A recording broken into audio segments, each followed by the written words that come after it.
ये आइए देखते हैं क्लास 10 का साइंस का सब्जेक्टिव क्वेश्चन है। यानी आप लोग को सब्जेक्टिव पेपर लेके आए हुए हैं और ये सभी के सभी क्वेश्चन हम क्लास बाय क्लास हम आपको बताते जा रहे हैं। सभी का सभी वीडियो मेरे चैनल पर डाला गया है, आप उसको जाके देख सकते हैं, क्योंकि इससे पहले जितने भी क्वेश्चन डाले थे सभी के सभी ऑब्जेक्टिव क्वेश्चन डाल चुके हैं। अब हम लोग स्टार्ट करते हैं सब्जेक्टिव।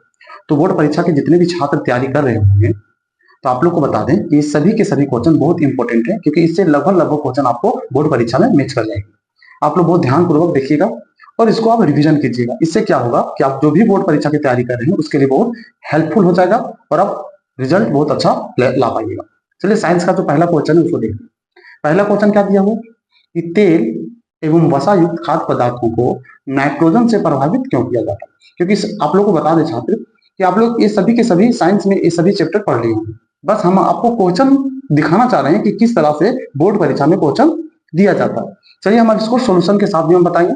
देखिए इसका आंसर जो है क्या होगा, तो तेल और वसायुक्त खाद्य पदार्थों को नाइट्रोजन से प्रभावित क्यों किया जाता है। तो हम लोग जानते हैं कि खाद्य तेल और वसायुक्त खाद्य पदार्थ जो होता है वो ऑक्सीजन से अभिक्रिया करके क्या करता है, उसको खराब कर देता है। इसीलिए ऑक्सीजन को निकालकर उसमें नाइट्रोजन गैस क्या किया जाता है, प्रभावित कर दिया जाता है, जिससे वो लंबे समय तक क्या होता है, संरक्षित रहता है, यानी सुरक्षित रहता है। अब देखिएगा इसमें जो आंसर लिखे वो क्या है कि तेल एवं वसायुक्त खाद्य पदार्थों को नाइट्रोजन से प्रभावित इसलिए किया जाता है कि ऑक्सीकरण से बचाया जा सके। अभी हम क्या बताएं, ऑक्सीकरण से बचाए। ऑक्सीकरण का मतलब ऑक्सीजन किसी भी खाद्य पदार्थों के साथ अभिक्रिया जब करती है तो क्या होता है, वो खराब हो जाता है। खराब होने का उसका लक्षण क्या क्या है, तो खराब होने का उसका लक्षण ये है कि उसका स्वाद बदल जाता है, गंध बदल जाता है, कभी कभी उसका रंग भी बदल जाता है। ये सभी लक्षण पाया जाता है खाद्य पदार्थों का खराब होने का ये लक्षण। साथ में क्या लिखा हुआ, जिससे वे खराब ना हो, इसलिए उसमें नाइट्रोजन गैस क्या किया जाता है, प्रभावित कर दिया जाता है। नाइट्रोजन गैस उसमें डाल दिया जाता है जिससे वो खराब नहीं हो सके। आप लोग इसको एक सिंपल सा एग्जांपल आप लोग जानते होंगे, क्योंकि चिप्स के थैलियों में क्या भर दिया जाता है, नाइट्रोजन गैस भर दिया जाता है। इससे क्या होता है, खराब नहीं होता है और जो उसमें सामान रखा हुआ रहता है वो हमेशा कुरकुरा बना रहता है, कड़क बना हुआ रहता है। चलिए अब हम इसको आगे का क्वेश्चन को देखते हैं। तो हम लोग क्वेश्चन नंबर अब दूसरा देखते हैं, क्योंकि सभी के सभी क्वेश्चन आपको 2 नंबर का है। बोर्ड परीक्षा में आपको 8 क्वेश्चन दिया रहेगा, 7 या 8, उसमें से 6 प्रश्न का ही उत्तर देना है, क्योंकि यहाँ लिख दिया कि 6 प्रश्नों का उत्तर दे, और इसमें सभी के सभी 2 अंकों का ही प्रश्न है। इसलिए आप लोग को यह भी बता दे कि आप आंसर को बहुत सारे लंबा नहीं लिखना, क्योंकि आपको सटीक आंसर देना है, सटीक उत्तर देना है। ऐसा नहीं कि आप ज्यादा लंबा लिखिएगा तो 2 के जगह 4 नंबर मिलेगा। इसलिए ध्यान से आप लोग, क्योंकि जो पूछा जा रहा है क्वेश्चन में हम लोग बस उतना ही का आंसर देना। चलिए हम लोग अगला क्वेश्चन देखते हैं। चलिए क्वेश्चन में क्या था, दूसरा नंबर का, तो देख रहे होंगे दूसरा नंबर के क्वेश्चन में क्या दिया हुआ है कि जल की अनुपस्थिति में अम्ल का व्यवहार अम्लीय क्यों नहीं होता। तो इसका कारण क्या है, देखेंगे क्योंकि जल के अनुपस्थिति में हाइड्रोजन आयन यानी प्लस, देखिएगा एच पर क्या है, प्लस दिया हुआ, तो हाइड्रोजन आयन नहीं बन पाते हैं। ठीक है, जल की कमी होने के कारण से अगर हाइड्रोजन आयन को जल के साथ अगर क्रिया करता है तो उसमें हाइड्रोजन आयन नहीं बन पाता है, इसलिए अम्ल अम्लीय व्यवहार प्रदर्शित नहीं करते हैं। आप लोगों को समझ आ गया होगा। इसका मुख्य कारण क्या है कि जल की अनुपस्थिति में हाइड्रोजन आयन टूट नहीं पाता, इसलिए उसका व्यवहार क्या होता है, अम्लीय प्रदर्शित नहीं करता है। देखिए क्वेश्चन नंबर तीसरा में क्या दिया हुआ है, सो देखिएगा लिखा हुआ है कि हाइड्रोजन आयन की सांद्रता का विलयन की प्रकृति पर क्या प्रभाव पड़ता है। तो आप लोग को बता दें कि विलयन की जो प्रकृति पर जो प्रभाव पड़ता है वो 2 तरह का प्रभाव पड़ता है। अगर हाइड्रोजन आयन की सांद्रता बढ़ जाएगी, ठीक है, तो अगर उसकी सांद्रता अगर बढ़ता है तो क्या है, अम्लीयता बढ़ जाती है। ठीक, जबकि हाइड्रोजन आयन की सांद्रता कम होती है तो विलयन की क्षारीयता बढ़ जाती है, यानी आयन बढ़ेगा। ध्यान दीजिएगा, अगर ये हाइड्रोजन आयन बढ़ेगा तो अम्लीयता बढ़ जाती है, और अगर हाइड्रोजन आयन घटेगा यानी इसकी सांद्रता घटेगी तो क्या होगा, क्षारीयता बढ़ जाएगी, यानी क्षारकीय हो जाती है। यही है। चलिए इसकी 2 प्रकृति दिया हुआ है, सबसे पहले हम लोग लिखते हैं। तो देखिएगा जो दिया हुआ उसको हम लोग समझ लेते हैं। लिखा हुआ हाइड्रोजन आयन की सांद्रता का विलयन की प्रकृति पर क्या प्रभाव पड़ता है। तो इसका प्रभाव क्या पड़ता है, तो सबसे पहले इसका प्रभाव जो पड़ता है लिखेंगे, निम्न प्रभाव पड़ता है। निम्न प्रभाव पड़ता है। अब कौन कौन सा प्रभाव पड़ता है, चलिए देख लीजिए। इसके 2 प्रभाव जो है कौन कौन सा, पहला में क्या है कि विलयन में हाइड्रोजन आयन की सांद्रता बढ़ने पर विलयन की अम्लीयता बढ़ती है। ठीक है, और दूसरा में क्या है कि विलयन में हाइड्रोजन आयन की सांद्रता कम होने पर विलयन की क्षारीयता बढ़ती। इससे क्या पता था, अगर हाइड्रोजन आयन विलयन में अगर हाइड्रोजन आयन की सांद्रता बढ़ जाएगा तो क्या हो जाएगा, अम्लीयता उसकी बढ़ जाएगी। लेकिन अगर घट जाएगा हाइड्रोजन आयन की सांद्रता तो क्या हो गया, ये क्षारीयता बढ़ जाएगी, है ना। तो यही चीज होता है। चलिए अगला क्वेश्चन क्या दिया हुआ है कि उत्तल दर्पण के दो उपयोग के लिए, उत्तल दर्पण का दो उपयोग। तो आप लोग को पता है उत्तल दर्पण का दो उपयोग कौन कौन सा। तो पहला उपयोग इसको वाहनों के साइड मिरर के रूप में उपयोग किया जाता है, और दूसरा सड़क पर लगे स्ट्रीट लाइटों के परावर्तक के रूप में उपयोग किया जाता है। इसका दो उपयोग ध्यान से समझिएगा। पहला उपयोग वाहनों के साइड मिरर के रूप में, और दूसरा सड़क पर लगे स्ट्रीट लाइटों के परावर्तक के रूप में।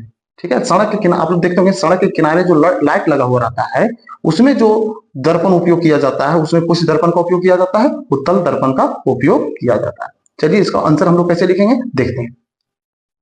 चलिए देखिए इसका दो आंसर हम लोग इस तरह से लिखेंगे। क्या लिखें कि उत्तल दर्पण का दो उपयोग। पहला उपयोग क्या है, तो पहला उपयोग में लिखें वाहनों के साइड मिरर के रूप में, वाहनों के साइड मिरर के रूप में। आप लोग देखते होंगे वाहन के जो चालक और उपचालक होता है उसके बाहर से फोर व्हीलर जो वाहन होता है उसके देखिएगा साइड से उसमें क्या होता है, दो दर्पण यानी दो शीशा लगा हुआ। वो शीशा इसलिए लगा हुआ रहता है कि पीछे से आने वाले वाहनों को देख सके, है ना। इसलिए उसका नाम रखा गया वाहनों के साइड मिरर को। साइड का मतलब साइड के चीजों को देखने के लिए। दूसरा में है सड़क पर लगे स्ट्रीट लाइट के रूप में। सड़क के किनारे किनारे आप देखिएगा लाइट लगा हुआ रहता है सड़क के किनारे, और वो लाइट जो है उसका फोकस कहाँ रहता है, रोड पर रहता है, सड़क के नीचे मारता है। लेकिन उसमें जो उस लाइट को जलने में जो उसके कवरिंग होता है, जो शीशा लगा हुआ रहता है, वो शीशा जो लगा हुआ रहता है वो रहता है उत्तल दर्पण। इसीलिए उत्तल दर्पण का दो उपयोग हो गया। चलिए अब हम लोग अगला क्वेश्चन देखते हैं। अगला क्वेश्चन क्या है जो देखिएगा, अगला क्वेश्चन मैथ है। क्या लिखा है, 2 मीटर फोकस दूरी वाले किसी अवतल लेंस की क्षमता ज्ञात करना। हम लोग अवतल लेंस की क्षमता यानी पी निकालने बोल रहा है। तो पी बराबर क्या होता है, फॉर्मूला 1/f होता है। इसका मतलब हम लोग को 2 मीटर फोकस दूरी दिया, यानी f बराबर हम लोग को कितना दिया है, 2 मीटर दिया हुआ है, हम लोग को पी निकालना है। चलिए अब हम लोग इसको सोल्व करते हैं। चलिए सबसे पहले जो दिया है सबसे पहले हम लोग उसको लिख लेते हैं। ठीक है, तो हम लोग को जो दिया हुआ है वो क्या दिया हुआ है, तो आप लोग क्वेश्चन नंबर 5वां देखें, फोकस दूरी दिया हुआ है।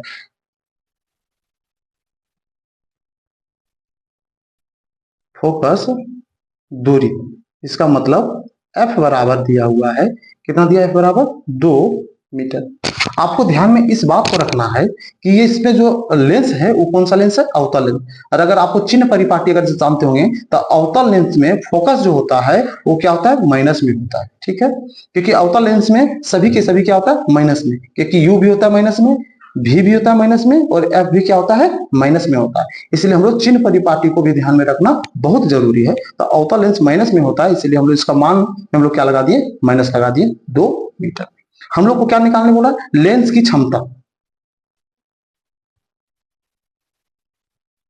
लेंस की क्षमता।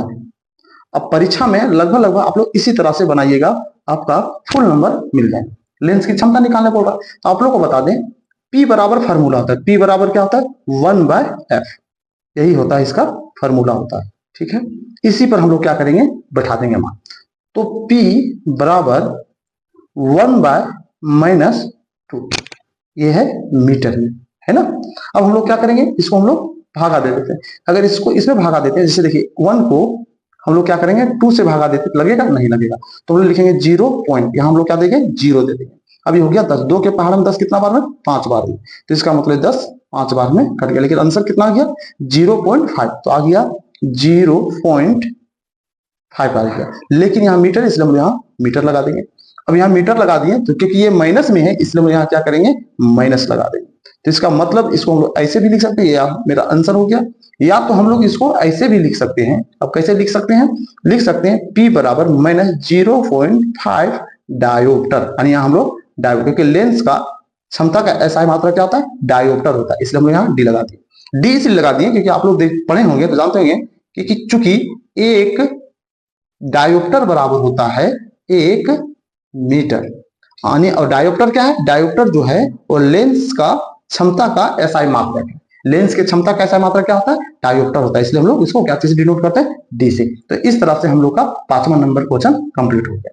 अब हम लोग क्वेश्चन नंबर देखते हैं छठा। देखिएगा अब छठा ध्यान से देखिएगा। छठा में क्या बोलता है कि हमारे शरीर में वसा का पाचन कैसे होता है और यह प्रक्रम कहाँ होता है। सबसे पहले पाचन होता कहाँ है और कैसे होता है, तो हम आपको बता दें कि वसा का जो पाचन होता है वो छोटी आंत में होता है। कहाँ होता है? छोटी आंत में।